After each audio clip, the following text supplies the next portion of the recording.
De Extra opent vandaag de krant met het bericht dat er tijdens de carnavalsoptocht van afgelopen zondag in totaal 15 mensen zijn aangehouden. Ook zijn er enkele vechtpartijen geweest. De mensen die zijn gearresteerd hebben zich onder meer schuldig gemaakt aan het aanrichten van vernielingen, het in bezit hebben van drugs of het niet opvolgen van de orders van de politie. In de krant van vandaag staan verschillende afbeeldingen van het werk van de politie tijdens de Gran Marcha.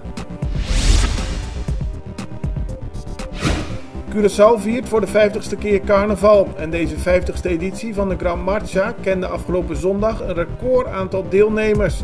Meer dan 5000 mensen deden mee aan de optocht, verdeeld over tientallen groepen. De traditionele carnavalsoptocht werd daarnaast druk bezocht. Vanmiddag is het einde al in zicht en begint de afscheidsparade van het carnaval. Minister van Justitie Quincy Kirigori heeft voorafgaand aan de Gran Marcha de leden van de Curaçaose politie, leden van de VKC en de Curaçaose militie toegesproken. Hij heeft hen gemotiveerd om zo goed mogelijk de orde te handhaven tijdens het carnaval en het belang van hun werk nogmaals benadrukt.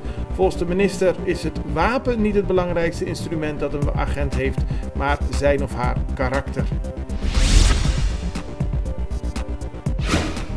Het carnavalsweekende begon afgelopen vrijdagavond met de tienerparade. Ook dat was een groot succes, maar na afloop moest daar de politie ook optreden. De meest opvallende aanhouding vond plaats in de nacht van vrijdag op zaterdag bij een snack aan de weg naar Welgelegen. Daar werd een 25-jarige man aangehouden wegens mishandeling en bedreiging met een vuurwapen. In zijn huis in de wijk Willatina is zaterdagmiddag een 24-jarige Curaçaoner aangehouden.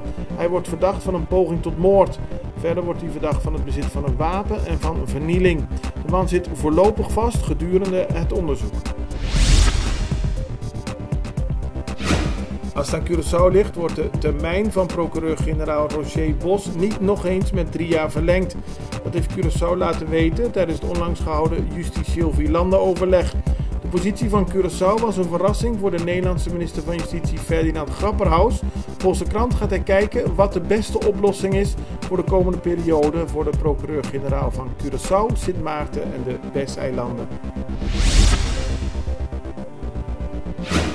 Curaçaose sporters hebben het afgelopen weekend goed gedaan tijdens de Nederlandse kampioenschappen indoor die afgelopen weekend werden gehouden. Curaçaose sporters die in Nederland wonen en trainen, waaronder Hensley Paulina, wonnen in totaal 6 medailles, 5 zilveren en 1 bronzen medaille. Opvallend was dat Jorandi Martina dit keer geen medaille wist te halen. Hij werd 4e op de 60 meter.